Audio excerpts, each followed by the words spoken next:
예레미야 42장 있는 말씀을 읽는 날입니다. 예루살렘은 함락이 되고 패망하게 된 이후에 당시에 유다에 남아있었던 예레미야와 무리들이 어떤 일을 행했는가에 대한 기록을 남겨줍니다. 이 유다 땅에서 또 반역이 일어나게 되었습니다. 당시에 이스마엘을 따르는 그 일단의 무리들이 그달을 쳐서 죽이고 또 이 예루살렘의 함락 소식을 듣고 애통하는 마음을 가지고 예루살렘으로 찾아오는 80여 명의 사람 중에 또 70명을 처단하고 또 그 나라에 속해 있던 많은 사람들 다 처단해버리고 이 이스마엘은 몇몇 사람들과 더불어서 암몬이라고 하는 곳으로 도망쳐버리고 당시에 이 요한안을 중심으로 해서 남은 모든 유다 백성들이 바벨론의 군사를 두려워하면서 자신들의 살 길을 찾기를 우리가 여기 예루살렘에 있으면 안 되겠다 이렇게 생각을 하고 애굽으로 가려고 하는 마음을 가졌습니다.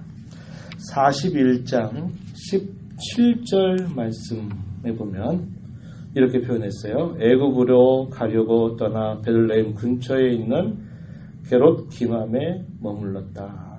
요한안이 판단하기에 예루살렘에 머물게 되면 바벨론 군사들이 노여우에서 자신들을 다 죽일 것이다. 이렇게 판단을 하고는 그들이 찾은 수가 암몬으로 가지도 않고 애굽 나라를 향해서 가려고 하는 마음을 갖고 이미 길을 떠난 것입니다. 그러다가 이 요한안과 모든 백성들이 예레미야가 그들 가운데 있음을 알고 이 예레미야에게 묻는 것입니다. 하나님이 어떻게 하기를 원하시는지 좀 우리에게 알려달라. 이렇게 묻는 내용입니다. 그 내용이 1절부터 6절까지 표현되어 있습니다. 1절 말씀에 한번 보시죠. 1절 보면 모든 군대의 지휘관과 요한안, 여사냐, 백성의 낮은 자로부터 높은 자까지 다 예레미야에게로 나와왔다. 나와서 예레미야에게 묻습니다. 2절 당신은 우리의 탄원을 듣고 이 남아있는 모든 자를 위하여 당신 하나님 여호와께 기도해 주소서. 이렇게 말하고 3절 보면요. 마땅히 갈 길과 할 길을 보이시기를 원하나이다. 하나님의 뜻을 묻는 겁니다. 그리고 뭐라고 표현하냐면 마땅히 갈 길을 그렇게 가겠다. 이렇게 말하고요. 4절에 계속 이어서 보면 예레미야가 뭐라고 말하냐면 내가 숨김없이 너희에게 하나님이 내게 말씀하신 대로 그대로 말하겠다고 답변합니다. 그러자 이 백성들이 뭐라고 말하냐면 5절 당신 하나님 여호와께서 우리에게 이르시는 모든 말씀대로 행할 것입니다. 6절에서도 우리에게 좋든지 좋지 않든지를 막론하고 순종하려 한다 이렇게 표현했습니다. 그러면서 뭐라고 말하냐면 여호와의 목소리를 순종하면 우리에게 복이 있을 것입니다. 이렇게 말했어요. 이 내용들을 보면 굉장히 하나님을 잘 알고 또 하나님 앞에 도움을 구하고 하나님의 갈 길을 바라는 그 백성들의 마음이 어떠한가 하는 것들이 아주 진실하게 잘 표현되어 있는 듯 합니다. 그리고 하나님의 이름을 부를 때도 3절에서 뭐라고 부르냐면 당신 하나님 여호와께 이렇게 표현했죠. 여호와께서 5절 가서 보면 당신 하나님 여호와께서 조금 멀리 떨어져 있는 듯한 느낌이죠. 그리고 6절 가서 보면 우리 하나님 여호와께 표현을 바꿉니다. 그래서 이 백성들이 예레미야에게 기도해달라. 우리가 어떻게 해야 될지를 하나님이 인도하신다면 우리가 보기에 좋든지 우리가 보기에 나쁘든지 무조건 그 말씀을 따르겠다. 하나님 말씀 순종하는 것이 우리에게 복되다 하는 것을 말하면서 예레미야에게 기도 요청을 한 것입니다.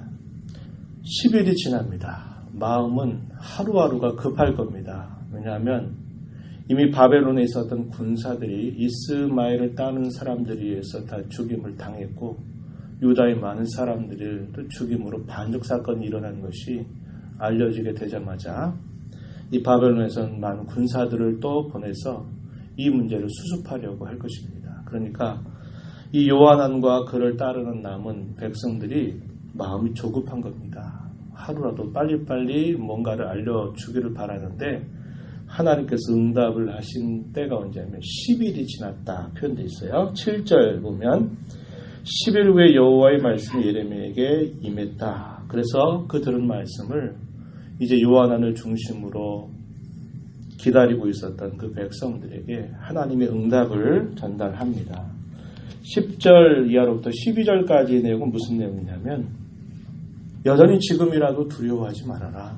지금이라도 하나님께서 말씀하신 대로 순종한다면 하나님께서 여러분들의 안위를 다 지켜주시겠다고 하셨다. 이렇게 이야기합니다.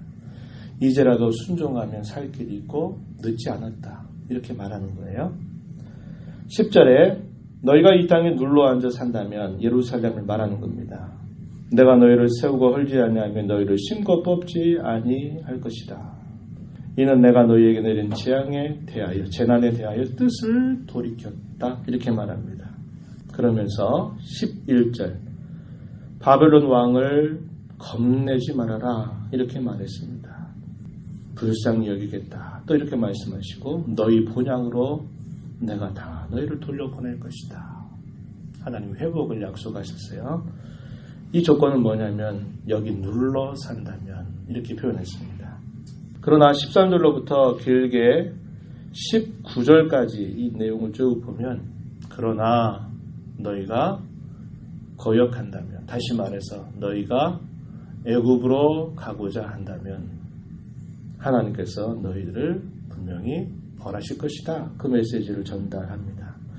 13절에 그러나 만일 너희가 너희 하나님 여호와의 말씀을 복종하지 아니하고 말하기를 우리가 이 땅에 살지 아니하리라.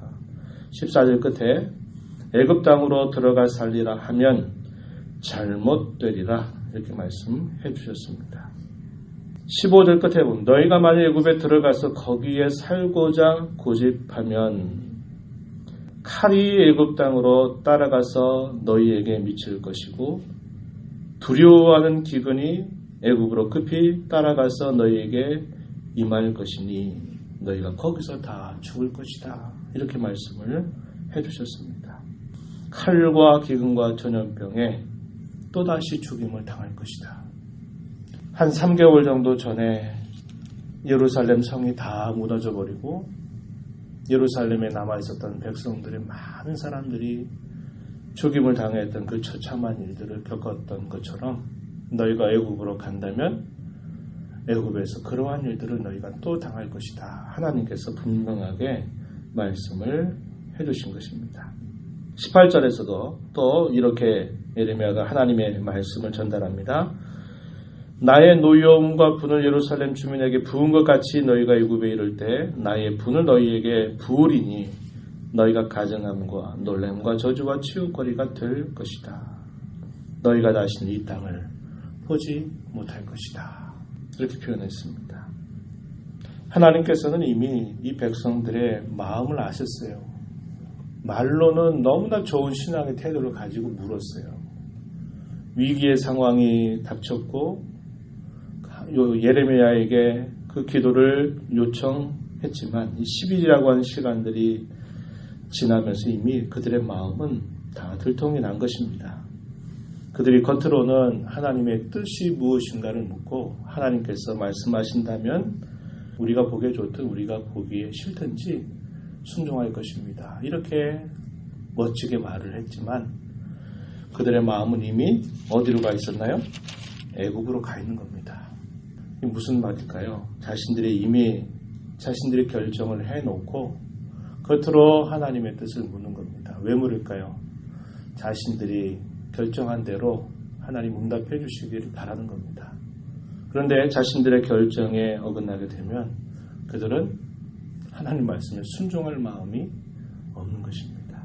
그래서 하나님께서 이 백성들에게 뭐라고 책망하시느냐. 20절 가서 한번 보세요. 20절 너희가 나를 너희 하나님 여호와께 보내며 이르기를 우리를 위하여 우리 하나님 여호와께 기도하고 우리 하나님 여호와께서 말씀하신 대로 우리에게 전하라. 우리가 그대로 행하리라 하여 너희 마음을 속였느니라. 하나님의 응답은 딱 두 가지였습니다.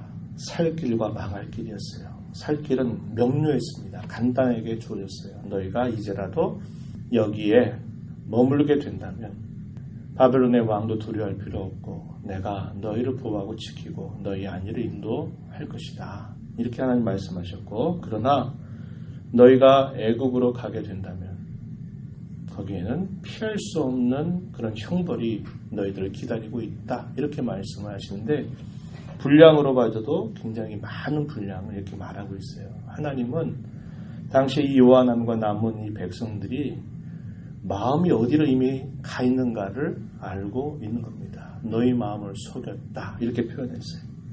20절 끝에서 읽은 것처럼 너희 마음을 속였다. 이렇게 말합니다. 너희 마음은 아니면서 말로는 좋은 말로 이렇게 했구나. 이렇게 하나님께서 그 백성들을 책망하시게 되는 것이 표현되고 있는 겁니다. 하나님의 뜻을 묻는 것 참 좋은 일이죠. 정말 바람직한 신앙의 자세입니다. 그런데 자기의 욕심과 자기의 판단을 이미 결정해 놓은 것입니다. 그리고 말로는 하나님 뜻에 따르겠다고 이렇게 말하는 겁니다. 이게 얼마나 하나님을 모욕하는 일이 될까요? 신앙걸음을 걸어가는 데 있어서 말씀을 듣지만은 자기 마음에 맞지 않으면 언제든지 그것을 거역하고 언제든지 자기의 길을 고집하려고 하는 이런 태도를 이 요한함과 당시에 함께 있는 사람들이 그런 태도를 하나님 앞에 취하고 있는 것입니다. 순종할 마음도 없이 하나님 앞에 기도하거나 하나님 앞에 기도하지만 자기의 생각에 맞지 않는다 해서 결국 자기 길대로 걸어간다 하는 것은 몹시 하나님을 경멸하는 그런 행위가 될 수 있다는 것을 우리는 보게 됩니다. 이 당시 혼란기에 있었던 그 백성들의 이런 끊임없는 이 반역의 모습들, 이것이 얼마나 우리를 안타깝게 하는지 모르겠어요. 그런데 우리의 신앙의 걸음을 한번 잘 살펴보면 우리가 이런 잘못을 하나님 앞에 얼마나 많이 하고 있는가를 알게 됩니다. 하나님의 뜻이 뭔가를 우리가 물으면서도 그 하나님의 뜻이 내가 가지고 있는 생각과 잘 들어맞으면 좋다고 행하지만 내가 이미 결정한 그런 생각과 하나님의 뜻이 맞지 않을 때는 우리가 은근히 그것을 저버리게 될 때가 얼마나 많이 있는지 모릅니다.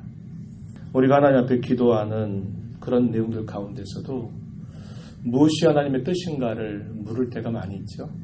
그런데 우리 마음은 이미 정해놓고 그럴 때가 많아요. 그러면은 고집버리고 생떼 부리는 그런 기도를 하는 것입니다.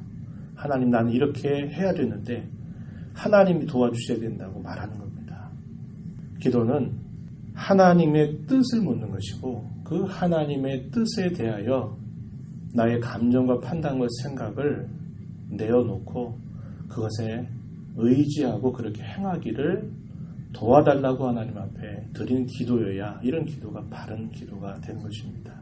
목회자에게 상담하겠다고 딱 찾아가서 상담에서 쭉 얘기하는 것 보세요. 그러면 되게 어떻게 해야 되는지 하나님의 뜻을 모르겠다고 이렇게 묻는 듯 하는데 이미 속으로는 다 자기 생각을 결정해 왔어요. 왜 그럽니까? 내가 이렇게 하려고 하는 거니까 목사님 이거에 대해서 그렇게 이해하고 받아들여 달라 하는 것이지 이게 뭐가 어떻게 하는 것이 하나님의 뜻에 맞는 것인지 물으려고 하는 마음으로 찾아오는 사람들이 별로 없다는 거예요. 우리의 신앙생활이 그렇게 할 때가 너무 많다는 겁니다. 새해를 시작하면서 오늘 이 말씀을 우리 마음에 깊이 이 교훈을 새기게 되는 아침이 되기를 바랍니다. 우리의 마음을 하나님 앞에 속이지 말아야 되겠고 하나님께서 말씀하시면 그 말씀이 어떠하든지 순종하도록 우리의 신앙의 걸음을 맞춰가야 그것이 복된 길이 되는 것이지 내 생각에 내 판단에 내 경험에 맞지 않다 그래서 내가 나름대로 내 생각을 정해놓고 하나님이 거기에 사인해달라고 하는 식으로 신앙생활을 하는 것은 바람직한 신앙생활이 결코 아닌 것을 우리 마음에 간직하면서 하나님 앞에 진실하게 하나님 앞에 우리의 걸음을 의뢰하고 우리에게 보이시는 그분의 뜻을 힘써 순종하는 일에 힘을 기울이며 살아가는 이 복된 새해가 되기를 진심으로 바랍니다. 하나님 아버지 감사합니다. 이 새벽에도 저희들을 사랑하셔서 오늘도 하나님의 면전에 저희들을 불러주시고 말씀을 통하여 새해를 시작하는 저희들에게 또다시 교훈하여 주심을 감사합니다.